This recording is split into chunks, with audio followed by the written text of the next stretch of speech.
Vamos lá, gente. Deixa eu iniciar aqui a apresentação.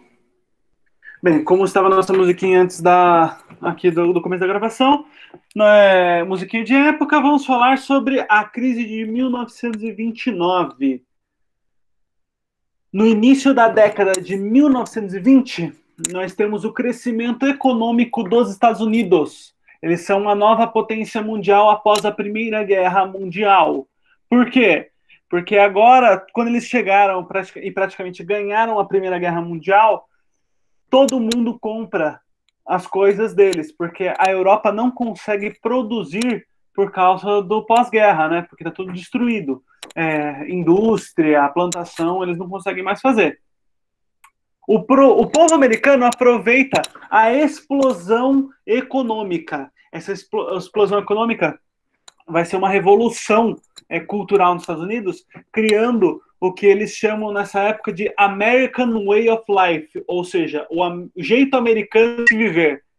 Isso aí é quando vai aparecer naqueles cartazes antigos, em desenho antigo, a mulher com o marido, com 2 filhos, uma geladeira, o peru assado na mesa de jantar, todo mundo comendo junto. É nesse momento que vai ser criado esse pensamento consumista americano. E esse crescimento, essa explosão econômica vai gerar um crescimento no investimento na bolsa de valores, onde as pessoas vão dar valor para uma empresa, vão pagar por isso, e esse investimento vai fazer com que elas tenham um retorno, e esse retorno vai fazer com tudo isso, né? Só que as pessoas não têm dinheiro em si para fazer esses investimentos. Então, elas vão pedir empréstimo nos bancos, e os bancos vão oferecer ótimos negócios para eles, porque eles sabem que as pessoas vão conseguir pagar esse investimento deles muitas vezes em dias, senão em alguns meses está tudo pago. E esse retorno é muito bom para eles, né? Só que nesse momento nós vamos ter o crack da Bolsa de Valores. O que acontece?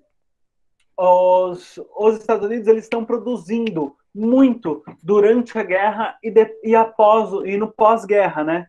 Mas, quando nós chegamos em 1929, já passou quase 10 anos depois da guerra, e os países da Europa eles estão conseguindo retomar as produções industriais deles, né?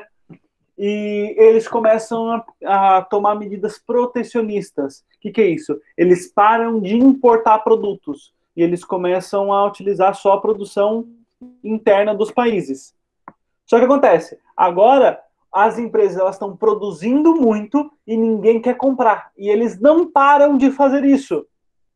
E isso começa a fazer com que tenha um acúmulo de produtos.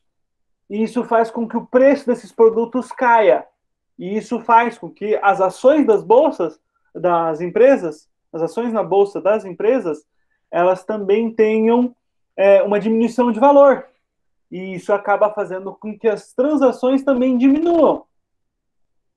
Além disso, uma rádio em Nova York começa a espalhar rumores de que os bancos iriam parar de ajudar esses investidores. Eles iam parar de dar,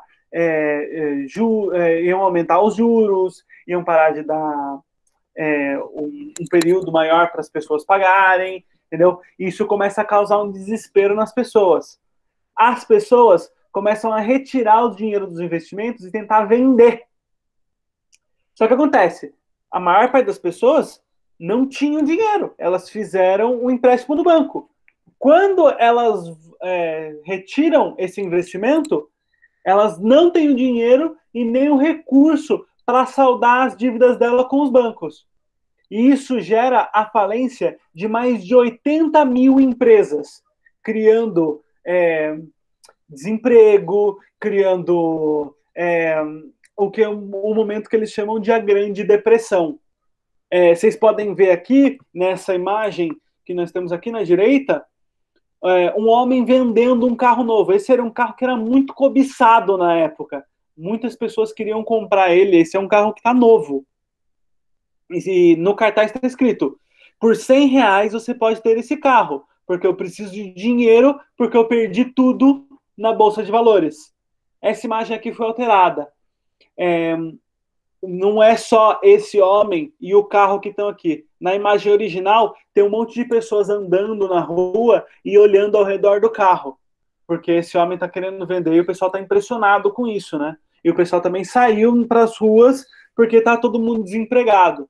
Esse momento dos Estados Unidos também cria um momento de maior suicídios na época, porque o pessoal tem empresas que literalmente de um dia para o outro não tem mais dinheiro. Eles não conseguem mais pagar funcionários, não conseguem fazer nada. E eles precisam demitir todo mundo. Aqui nós também temos outras situações aqui, ó, que aconteceram durante essa depressão. Na esquerda nós temos um homem procurando emprego. Ele falando, tenho 3 formações, falo 3 línguas, lutei por 3 anos, tenho 3 filhos e não trabalho por 3 meses. Mas eu quero apenas um trabalho. Ele tenta focar aí que ele tem 3 de tudo, mas ele só quer um trabalho. E aqui na direita você consegue ver uma família desesperada que eles estão vendendo 4 filhos. Eles estão vendendo os filhos deles. A mulher está com vergonha, né, da placa na frente da casa dela. Nesse momento, nós temos um aumento de criminalidade, nós temos um aumento de desemprego. Peraí que eu estou adicionando aqui a Clara na aula. Nós temos esse momento de desemprego, nós temos um aumento de criminalidade e o povo está muito infeliz. E em 1930, nós temos uma nova eleição, que é a eleição do Franklin Delano Roosevelt. Ele que ganha, não para confundir com o Theodore Roosevelt, que aparece normalmente no museu. Esse aqui, ele vai ser um novo presidente dos Estados Unidos e ele tem características intervencionistas. O que significa? Ele, como Estado, quer mandar na forma como as pessoas fazem o comércio, como as pessoas gerem as próprias empresas. E essa medida intervencionista, ela sempre foi mal vista pelo povo americano. Mas nesse momento ele entra com essa medida intervencionista, que é uma medida para salvar a economia dos Estados Unidos. O governo, ele, como essa medida intervencionista dele, ele cria o plano que eles chamam de New Deal, que é um novo acordo, que seria o governo bancando grandes obras públicas, gerando milhares de empregos, para diminuir a criminalidade. Porque essa taxa de desemprego foi o que gerou a abertura para o crime organizado, para as grandes máfias nos Estados Unidos. Se você for assistir o filme, por exemplo, como do Poderoso Chefão, ele é nesse momento que ele acontece. E nós vamos ter nós vamos ter o nascimento agora de grandes criminosos nos Estados Unidos, por exemplo, como Al Capone. E ele também, com esse New Deal, ele vai falar para as empresas de produção agrícola para destruir o excesso da produção deles. E isso evita a queda do preço desses produtos. Hoje em dia, no Brasil, isso ainda é muito feito nas empresas de laranja. Quando o preço da tonelada da laranja começa a cair muito, os grandes produtores pegam caminhões de produtos e ou eles queimam ou eles simplesmente jogam na beira da estrada para apodrecer. Porque daí o preço do produto não cai tanto.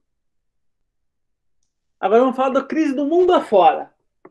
O mundo ele estava em crise desde 1919, principalmente na Europa, exceto a União Soviética, porque eles tinham se separado desse mercado mundial, criando, né, o mercado socialista. E eles não estão mais em crise, na verdade eles estão crescendo como os Estados Unidos.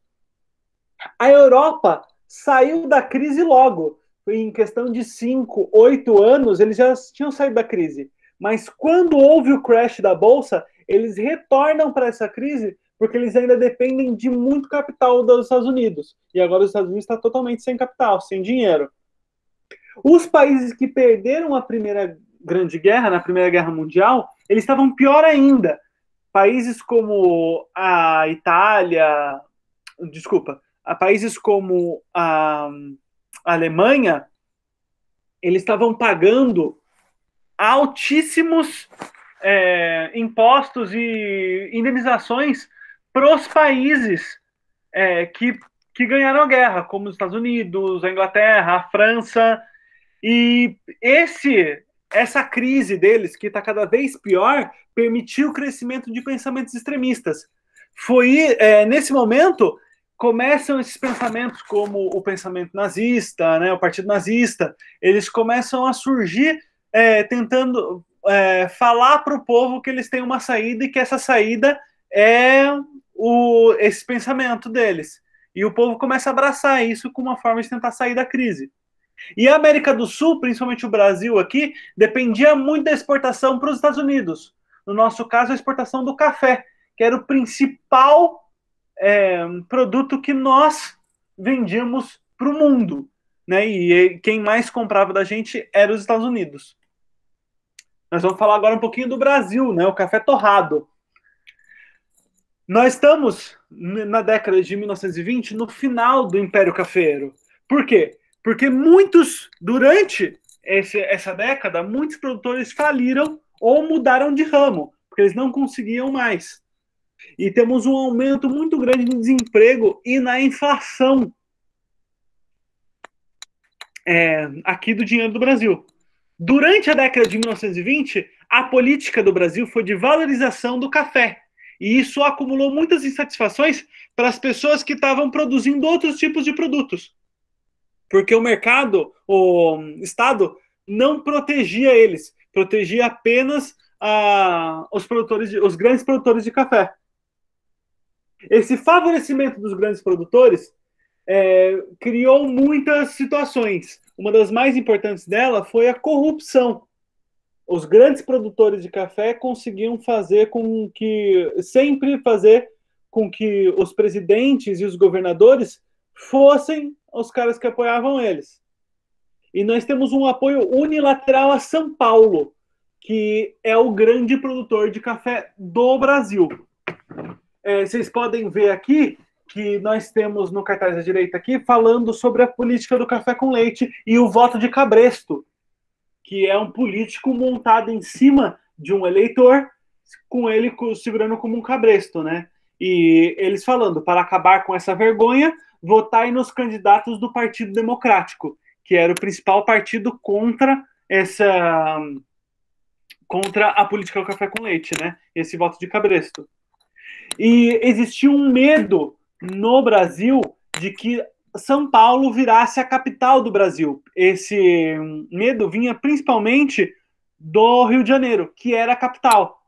E como eles eram a capital do Brasil, eles só tinham um investimento na cidade porque eles eram a capital. E eles tinham medo que o São Paulo virasse a capital e eles perdessem esse investimento deles.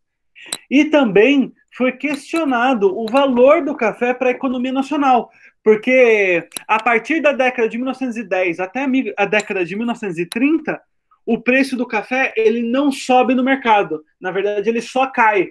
E as pessoas começam a duvidar se realmente é isso que é o futuro do Brasil, né? Essa produção de café.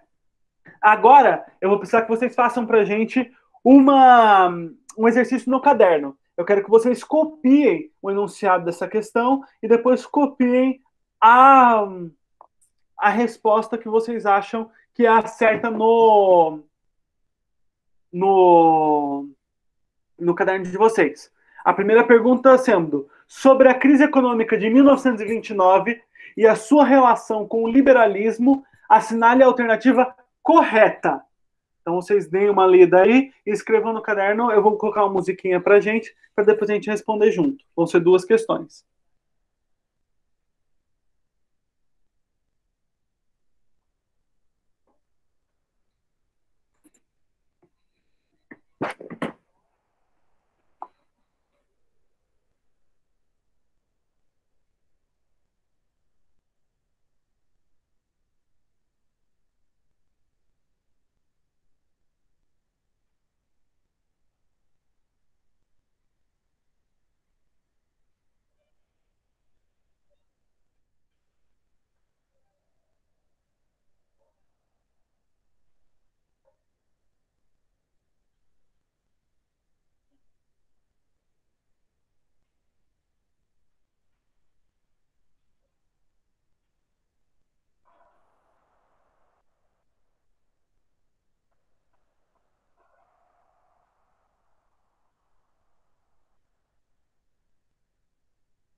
Bom, gente, vou passar para a próxima questão agora. Tudo bem?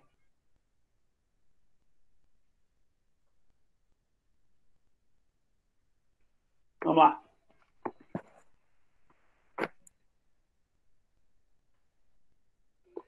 Apesar de ter sido lançada em 1938, a história do Homem de Aço tem origens próximas à crise de 1929, época conhecida historicamente como a Grande Depressão. A criação do Superman nos Estados Unidos da América na década de 1930 simbolizava a afirmação de valores culturais norte-americanos relacionados ao contexto histórico do país marcado pelo. Temos aí cinco opções. Podem copiar no caderno de vocês o segundo parágrafo da questão e a alternativa que vocês consideram correta.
Segundinho, gente.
Vamos lá, gente, vamos responder as questões aí.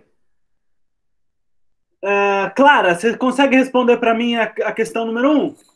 Sobre a crise econômica de 1929 e sua relação com o liberalismo. Assinale a alternativa correta. Bom, professor, eu cheguei no meio da aula, então eu não consegui pegar a explicação inteira. Perfeito, então. É... Júlia, você pode ver para gente?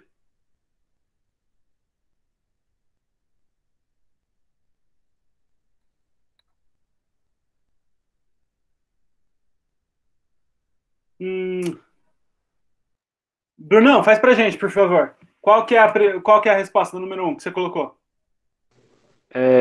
Eu escolhi a alternativa D, que é com a crise Alternativa de 20. D. É. Tá, por que você acha que é isso? Por que você acha que é a D? Ah, porque do cara lá do Delano Rousseff, que ele era intervencionista, Hum. Só que aqui, ó. e porque antigamente eles eram uma economia liberal, né? Pela questão lá do banco dar empréstimo para todo mundo e tudo mais, e aí eles Isso. quebraram. Mas Depois eles. as empresas, os empresários, eles gostavam do Estado ser intervencionista? Caramba! Aqui, ó. Eles apoiavam a política intervencionista? Ah, tá, entendi. Nossa, Entendeu? entendi. Na hora que eu vi, eu entendi outra coisa. Não, tudo bem. Os Estados Unidos é o seguinte: os empresários dos Estados Unidos, os Estados Unidos em si mesmo, eles são liberais até hoje. Eles sempre foram liberais, eles provavelmente sempre vão ser liberais. Eles não gostam do Estado intervencionista, porque na formação dos Estados Unidos eles já tinham um problema com isso. Eles foram para os Estados Unidos para evitar o intervencionismo da coroa inglesa, entendeu?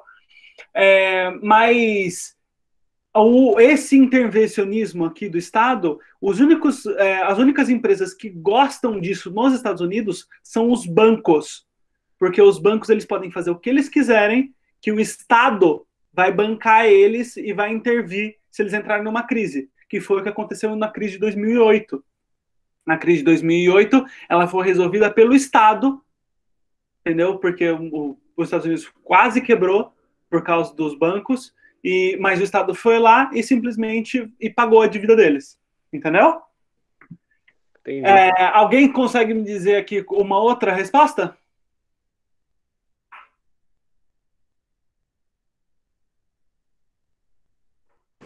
Eu coloquei a B. Você colocou a Não B, sei se tá Petra? certo. Isso. Está correta. Aqui, ó, baseados em uma política liberal, que eles são baseados em uma política liberal, os empresários norte-americanos mantiveram um ritmo de produção que vinha sendo adotado durante a Primeira Guerra Mundial. E o mercado internacional não respondeu às ofertas. Foi justamente isso que causou a crise. Entendeu? Os Estados Unidos era liberal, os empresários continuaram produzindo, mesmo que as pessoas não tivessem mais comprando, e o mercado internacional não comprou mais e eles quebraram. Hoje em dia, a gente tem isso quando vocês escutam, nós temos muitos economistas teorizando que os produtos, nossos produtos são frágeis justamente por isso. Por exemplo, o pai de vocês, os pais de vocês, os vós de vocês, eles provavelmente vão falar para vocês: nossa, antigamente eu tinha uma geladeira que durava muito mais que isso, uma televisão que durava muito. E hoje em dia você tem uma televisão que você encosta nela, ela quebra. É justamente isso. Naquele momento, eles faziam as coisas para durar uma vida inteira, para a pessoa comprar ela com 19, 20 anos de idade e ele ter essa geladeira, essa televisão até os 90 anos. Mas se ele tem essa televisão até os 90 anos, se ele tem essa geladeira até os 90 anos, ele nunca mais vai comprar uma televisão na vida dele, né? E isso quebra o mercado. É por isso que hoje em dia eles consideram que isso é uma coisa errada para se fazer financeiramente para uma empresa. A número 2. Quem pode fazer? Ana, o que você respondeu no número 2?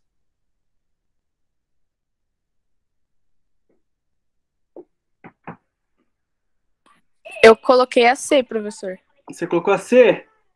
Por que você colocou a C?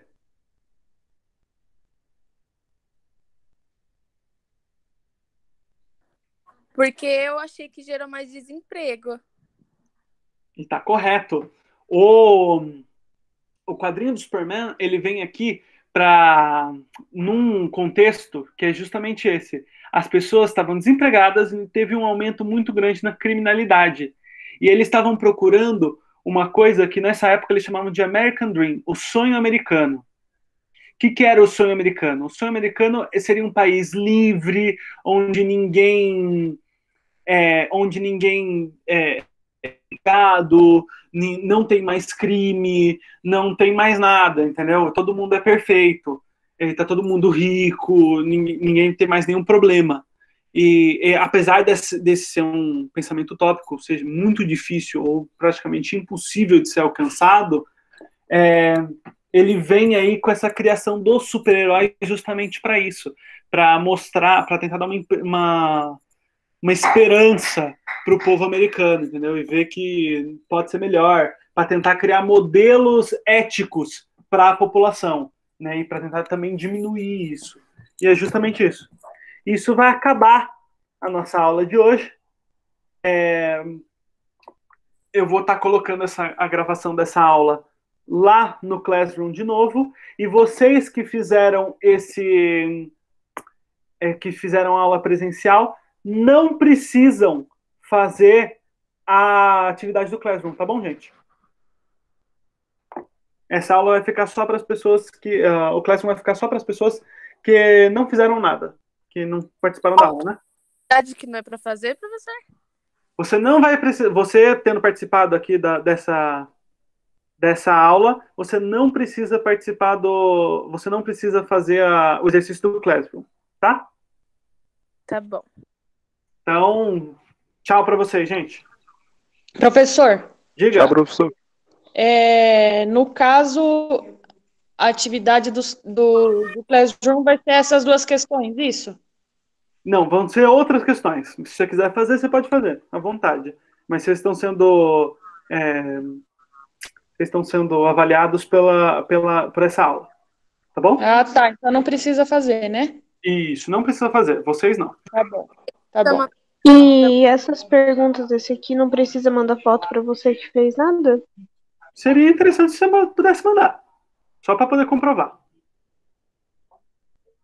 Mas só de você estar na aula já é bom. Tá bom? Então, tchau, gente. Até mais. Valeu. Tchau. Tchau, professor.